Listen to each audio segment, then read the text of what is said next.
Apat na hinihinalang tulak ng ilegal na droga, kabilang ang dalawang high-value individuals, ang naaresto sa Estancia Iloilo matapos makumpiska sa kanila ang higit kumulang 280 gramo na hinihinalang shabu na nagkakahalaga ng tinatayang 1,904,000 pesos sa isang matagumpay na bypass operation ng mga operatiba nito lamang ika-10 ng Agosto taong kasalukuyan. Kinilala ang mga suspect na sina alias Trenos at alias Buloy, kapwa HVIs mula sa Estancia, si alias Carl na residente rin ng Estancia, at si alias Rick mula sa bayan ng Carles na pawang tinukoy bilang street-level individuals. Na-recover mula sa kanilang pag-iingat ang 10 sachet na hinihinalang shabu, bypass money at iba pang non-drug items.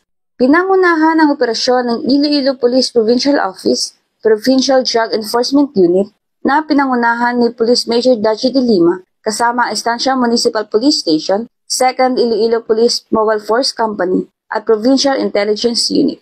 Kasong paglabag sa Republic Act 9065 o Comprehensive Dangerous Drugs Act of 2002 ang isasampa laban sa mga suspect na kasalukuyan ng nasa kuslihan ng pulisya para sa tamang disposisyon.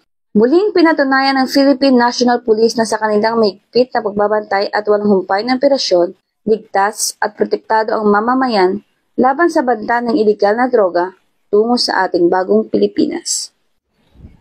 Mula rito sa Western Visayas, ako ang Penan Correspondent, Patrolwoman Ninette Sablon, alagad ng batas tagataguyod ng Balitang Pulis.